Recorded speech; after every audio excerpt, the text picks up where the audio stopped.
I can't look at my husband without feeling guilty after nearly deleting our daughter. How do I even fix this? My husband and I have been excited for the longest time anticipating the birth of our daughter. It was a difficult pregnancy and we both had absolutely no clue what the F we were doing, yet we were the happiest we'd ever been. We were about to be parents. We went to the hospital on the 30th to endure labor since she was a few days past her due date and we were just growing anxious. Turns out my blood pressure spiked severely, and Jesus, when I say that labor pain is honestly the most excruciating thing in the world, even as someone with a high pain tolerance, I mean it. I'm sorry for that, but I had a lot of bleeding and I was honestly exhausted by the time I even started pushing. My husband was right there with me looking so terrified and I was basically passing out because I felt like I just couldn't do it. Dr. The attempted at doing an assisted extraction using a medical suction tool and that too failed. So last resort was rushing me to surgery for a C-section. I was put under and woke up to being wheeled back to her room. I kept asking where she was and my husband just told me she was being taken care of and I needed to rest. Apparently it took longer than normal for me to even wake up. When I was coherent enough, I found out there had been some complications. I was like, but she's okay, right? And my husband said, yeah, she's perfect. She just needed extra care because of how traumatic the birth was on both of us. My heart rate got dangerously low at 1.2 and my husband was dealing with all of this alone. She stopped breathing and also ingested some fecal matter and it took 15 minutes of chest compressions to get her back again. My husband had opted to wait to tell me this after I'd still been put on high alert due to my blood pressure and he didn't want me to risk spiking it again as THT was a major concern. The doctor told me she is doing well, she's alive, but they can't tell what kind of damage lack of oxygen might have to her brain. Is she gonna be okay? Or how it might affect her in the future because it's too early to tell the severity of it all right now. I just stared at my daughter hooked up to all those tubes in an incubator. I walked to the bathroom and sat on the floor crying for an hour. I feel like I failed her. My one job was to get her into the world safely and I couldn't do that. I couldn't do it right and she might suffer because of it. My husband thinks I'm mad at him for not telling me the truth earlier, but I know he had a similar meltdown from what my family told me while the doctors were trying to help me as well. I told him I understand, but I don't think he believes me. I just can't talk to him properly. I told him I failed us and he just keeps being amazing and positive and I feel like I don't deserve any of it. Granted, it hasn't been a week yet. My daughter is still in a neonatal ICU unit doing well, but I feel like a horrible waste of the term mother and wife right now. I don't really know what advice I'm looking for. How do I help my husband? My daughter? Lol, myself? I know we need counseling, but I'm still healing and shouldn't be on my feet, but I'm doing hospital runs to be able to see my daughter frequently and bring her the milk I pumped. All our focus is on getting her home at the moment. I have a BP check tomorrow because I'm on meds now, for F's sake, still dealing with stitches again. This happened last Tuesday. It's fresh and I'm still on medication and so I'm fucking lost here, people. I don't know WHT I want. Maybe just to vent. I've seen some pretty amazing people in this sub and I just feel utterly defeated at the moment. I woke up from a nightmare dreaming about being BK on THT bed during labor pushing and I woke up crying with him holding me. I just don't know where to go from here. Update 1. So the hospital called me back.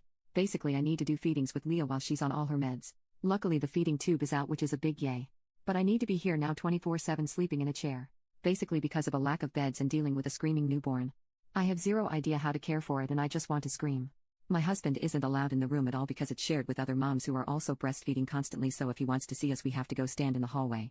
And right now she's getting blood drawn screaming bloody murder while I wait outside trying to not cry. I'm failing, by the way. I'm crying, lol. They said a few more days and I don't know if I can do this. I did tell the doctor I wanted to speak to a therapist though. Leah is doing well. She had an infection. Thomas is on antibiotics, hence the blood tests to see if it's cleared up. They say a few more days, but I can barely manage the nights on my own. She's constantly up and crying and I feel like I don't know what the F to do, so I sometimes cry with her. I just want us to go home. I miss my husband. Who is busy missing meals because he's so focused on us he's not feeling too well, RN. When I asked him when last he ate properly I had to help him remember, and that was Sunday night at home, is support and love and family. That's all I'm focused on now. Taking such good care of her here that the doctors want to send us home. Adding some details, now is the waiting game. Basically waiting for test results and then reassessing. Good news is what I'm taking from it: she's okay. She's alive. She's off the feeding tube. She has fantastic fucking lungs because she keeps everyone awake all night long using them. Her father is absolutely besotted with her. She frowns whenever I touch her feet. I don't like people touching my feet either, lol. She's gorgeous. She really is. I want to go home. I want her to go home. I need support. I'm trying to hold on the best I can and not fall apart.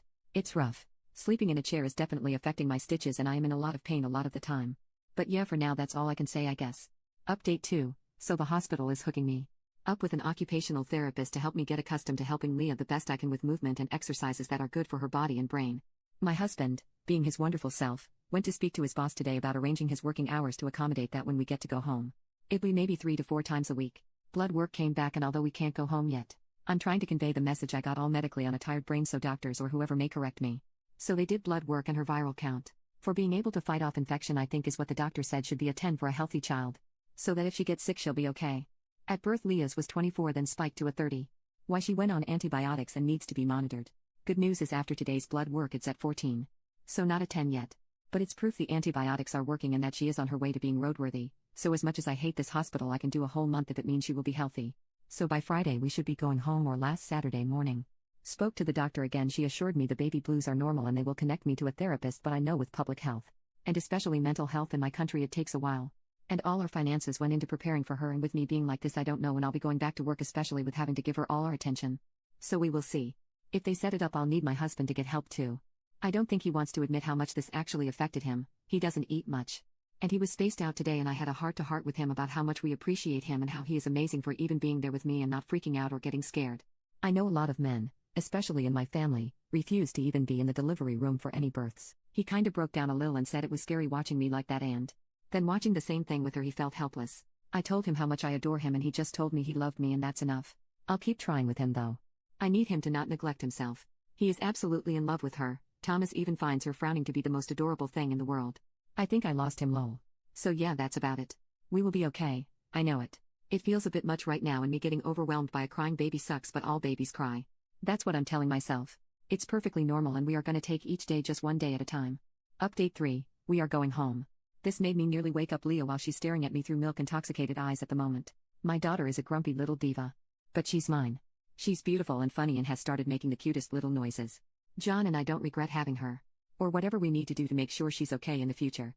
She isn't an inconvenience. She's our miracle. Update 4, my daughter has the biggest I hate you face. I don't know what the F John did to piss me off during my pregnancy, but if you have ever seen those side-eye TikToks, that's Leah. So that's how I handled that comment. I didn't give it much thought besides that it was gross and rolled my eyes. Leah is a marvel. And she's such a fun baby. She makes me smile every day. Even when I want to cry and scream. And when I'm scared. I just look at her and remember how I'm blessed she's even with me. So no metal chair was needed.